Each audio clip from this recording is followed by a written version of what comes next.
Okay, we're going to talk about the Traxxas charger and the Traxxas batteries. And I just did a video on the Spectrum smart batteries. So this is the ID line of chargers. Traxxas has a really nice beginner, intermediate style charger system. This one is called the Live, so you can connect it to your phone. I typically don't use that feature, but they do have nice chargers. They have chargers too that will charge 2 batteries at once. So this is the, Live. You can connect to your phone and it charges 1 battery at once.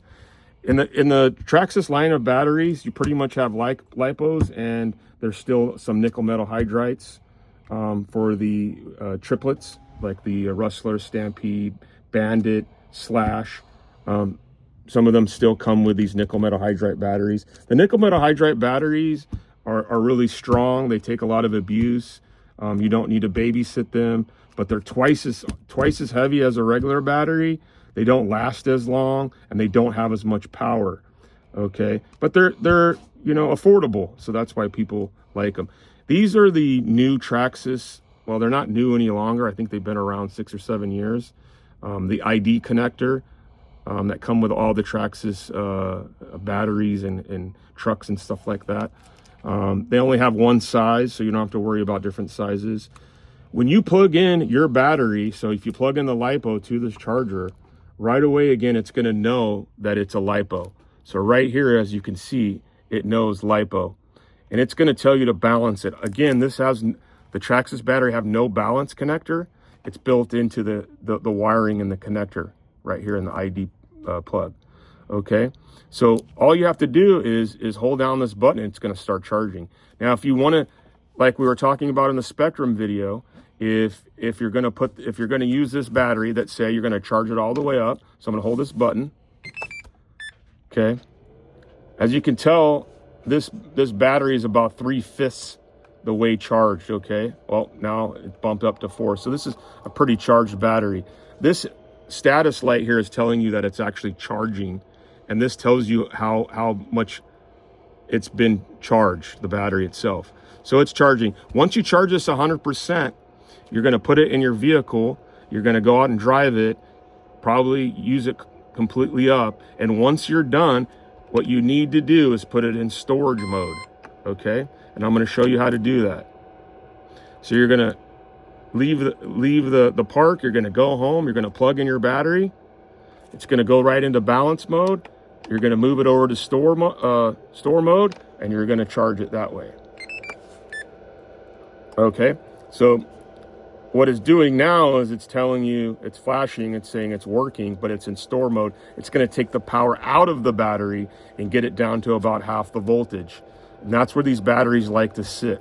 They like to be stored in a cool place, like in your garage up on a shelf.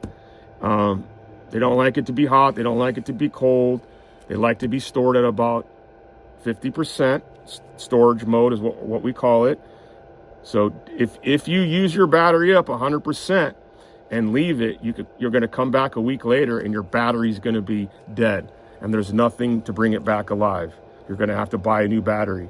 So as soon as you're done using your battery, either recharge it 100%, go out and use it again, or put it into store mode. Okay. Even if you used your battery just for 5 minutes, you can always put it in store mode. It'll either bring it down or bring it up to the correct voltage. What is this fast mode? I don't know. I've never used the fast mode. You'd have to look at the manual to see what that is.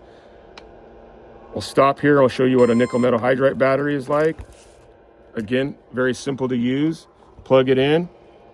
It's going to automatically go to nickel metal hydride mode. Now, as you can see, there is no storage mode or balance mode because these batteries don't have a balance connection. They don't need one. They don't need to be stored at a certain voltage. So again, you would just hold this down and it would start charging. Okay, and you would hit stop if you wanted to stop charging it. So that's kind of the difference. I'll talk a little bit about the milliamperage. Like what does the milliamperage mean in a battery? Well, this one, it says 3,000, and this one has 58. That's the seconds that it's going to last in your vehicle. Okay. I don't ever try to calculate the actual seconds, but it gives you a really good idea that This is 3,000. This is 5,800. This battery is going to last about twice as long as this battery. Now, keep in mind that batteries last however you use them. So it's like putting gasoline in your car. If you put gasoline in your car and you do burnouts and you're flying around the neighborhood, you're going to use a lot more gas than you would just driving normal. Same with RC cars. You drive them really hard, pedal to the metal, you're going to use the battery a lot faster than normal. Okay, so keep that in mind. They have different sizes, all the way up to, you know, 9,000, 10,000 if it fits in your car. And they also have lower budget, smaller ones. What is a C rating? So some of these batteries have C ratings on it.